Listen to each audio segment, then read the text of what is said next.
Magandang tanghali sa inyo mga idol. So, kain tayo mga idol. So, kakarating lang natin galing trabaho. So, nagtinda tayo. Kaya kakain na tayo. Ito lang yung pananghalian natin mga idol. So, sa mga nagtatanong kung anong ulam ko, ito po idol. Oh, ginisang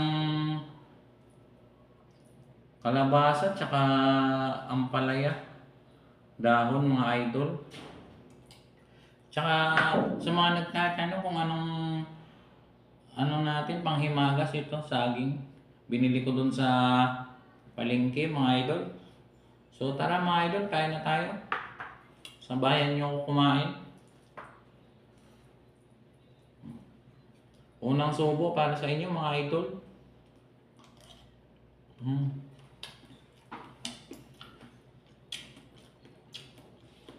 Ginisang kalabasa lang muna yung ulam natin ngayon mga idol. Sobrang mahal po kasi ng isda tsaka karne. Kaya gulay na lang muna yung nakayanan ng ating budget.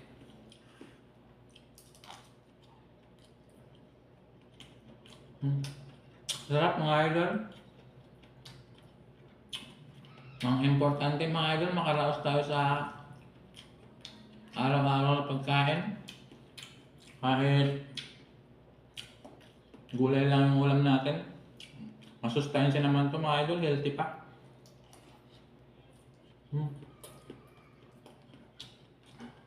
Sarap mga idol.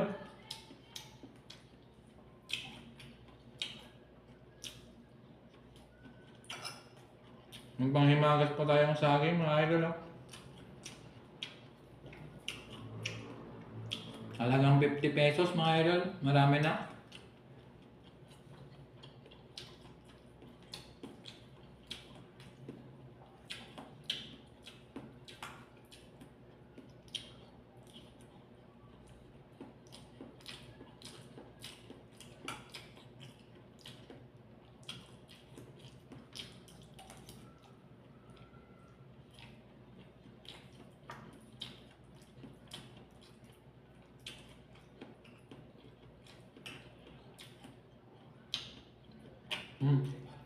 Yung mga hindi pa kumakain dyan mga idol, tara. Kain na tayo.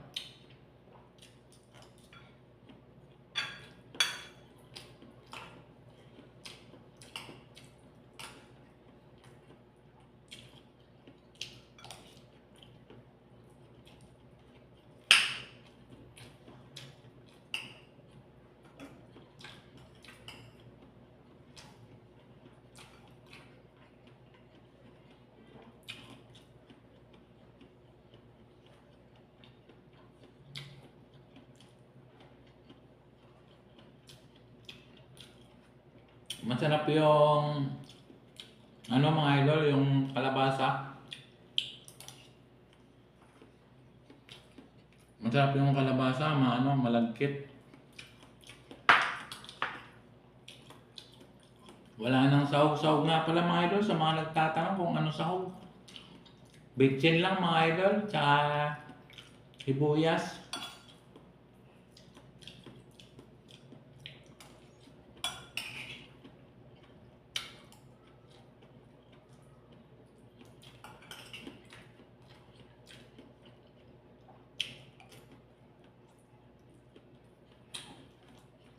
Sa mga nagtatanong nga pala dyan kung kaninong bahay ito, sa may-ari ito mga idol.